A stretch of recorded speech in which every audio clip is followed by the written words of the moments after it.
বিশেষ একটি দিন, তাই তো প্রেমিককে খুশি করতে সাজগোজ করে দেখা করতে এসেছিলেন তরুণী। প্রথমে দুজনের চোখে চোখ, হাসি আর খুনসুটিতে কাটছিল সময়, চারপাশে যেন ভালোবাসার আবেশ। কিন্তু এই সুখের দৃশ্য বেশিক্ষণ স্থায়ী হয়নি। হঠাৎ করে বদলে যায় দৃশ্যপট, কারণ এই প্রেম ছিল স্বামীর অজান্তে। আর ঠিক সেই সময়ই সামনে এসে পড়েন স্বামী।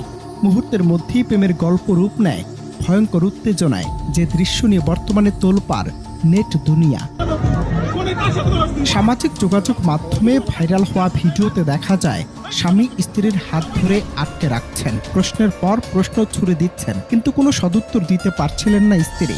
অভিযোগ রয়েছে এরপর কোনো কিছু বুঝে ওঠার আগেই প্রকাশ্যে স্ত্রীকে মারধর শুরু করেন ওই স্বামী। আশপাশে থাকা মানুষজন কেবল তাকিয়ে দেখেছেন, কেউ বাধাও দেননি। প্রেমিক স্বামী ও স্ত্রীর এই ত্রিমুখী সংঘাত মুহূর্তেই ছড়িয়ে পড়ে সামাজিক মাধ্যমে।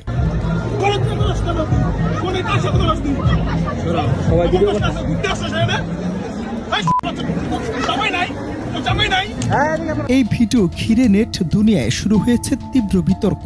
এক পক্ষ বলছে পরকীয়া কোনোভাবেই সমর্থনযোগ্য নয়, অন্য পক্ষ আবার প্রশ্ন তুলছে পরকীয়ার অভিযোগ থাকলেও প্রকাশ্যে মারধর কি আইনসম্মত। অনেকের মতে ব্যক্তিগত সম্পর্কের জটিলতা থাকলেও কাউকে শারীরিকভাবে লাঞ্ছিত করার অধিকার কারণেই ভিডিওতে দেখা মারধর স্পষ্টতই অপরাধের আওতায় পড়ে।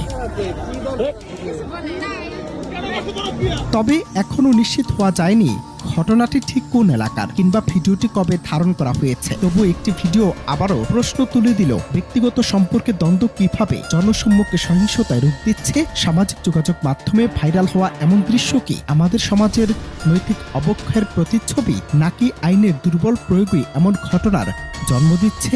এ প্রশ্ন এখন ঘুরপাক খাচ্ছে নেট দুনিয়ায়। অনন্ত হাসান মাসুদ, বাংলা টিভি।